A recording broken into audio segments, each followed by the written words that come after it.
know what it is. Anytime you hear the lady singing in the slow beat, bringing it's Big Vern in the booth doing his thing, thinking, ha ha. We had a great show lined up for you today. We talked some Indiana football. Hoosiers. They beat the brakes off Maryland in College Park. That was hard to watch. If you're a Maryland Terps fan, if you're not, like myself, you enjoyed every minute of the beating.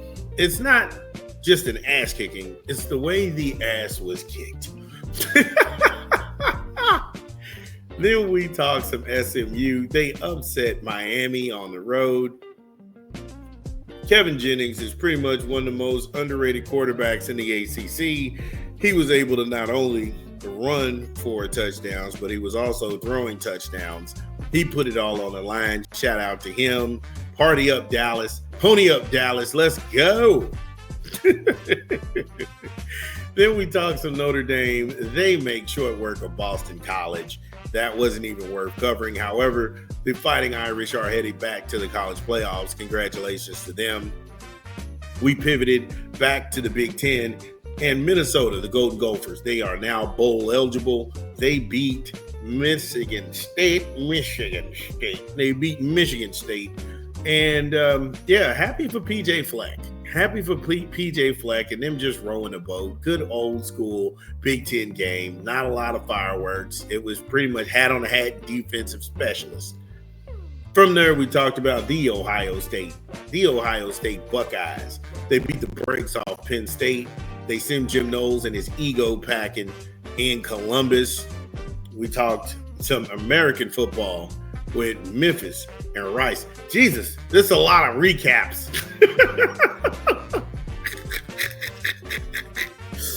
And then finally, we landed the Big 12. We landed the Big 12 with West Virginia. Shout out to them.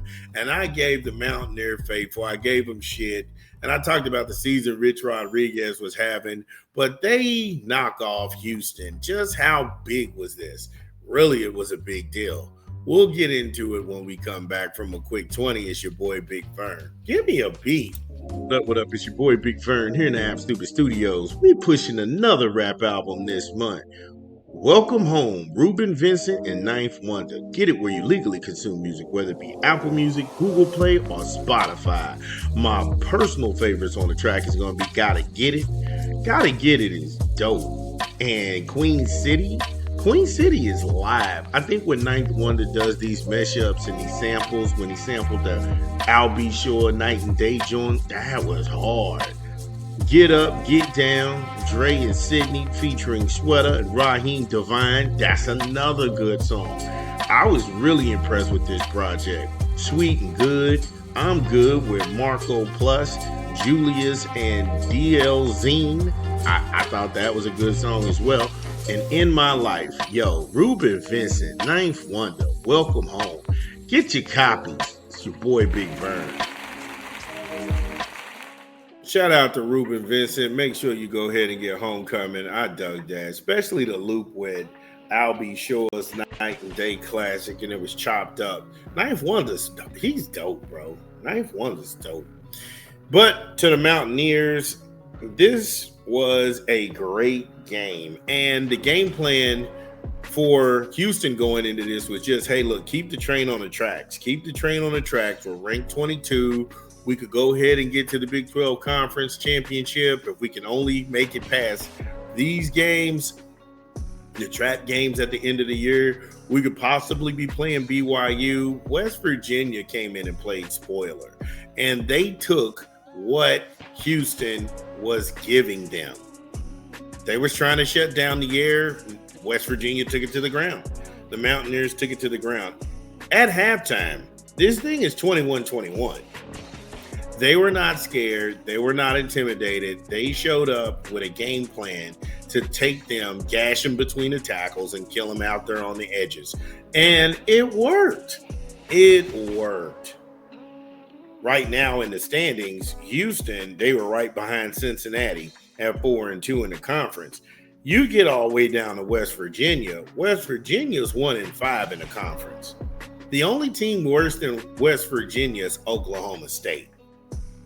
But any given Sunday, it does not matter. Any given Sunday, it does not matter. And to do this on the road was even more impressive. And what did I tell you is when they took away the pass game, West Virginia just put it on the ground, 246 yards in rushing. I had no idea Houston was that tender against the run. I had no idea Houston could not stop the run. When I sat back and I looked at it, I'm like, damn, wait a minute. They saw this, and that's why they make the big bucks in coaching. They came up with a game plan, and credit to Rich Rod and the guys at the Mountaineers, the faithful. It worked. It worked. It was good for 5.5 yards per play. They only had 20 first downs. But 6 punts. 6 punts. Again, Houston had a very sound defense. They were going to go ahead and take out the air raid, and then they were going to go in and try and maintain the ground game. But that just didn't work out. The Mountaineers would have none of that. Again, some of these stats are not going to blow you out the water. Scotty Fox Jr., he didn't have an amazing day. He was only 13 of 22 for 157 yards through the air and a score. But when you take away the air game on the ground, Scotty Fox Jr. said, hold my beer. He ran 10 times for 65 yards and 2 scores. And then you had Mr. Diori Hubbard. He had 29 grabs, 108 yards and a score. Yeah.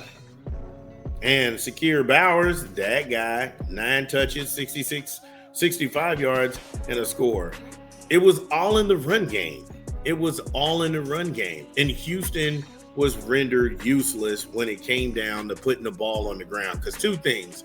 When you put the ball on the ground, number one, the clock continues to roll.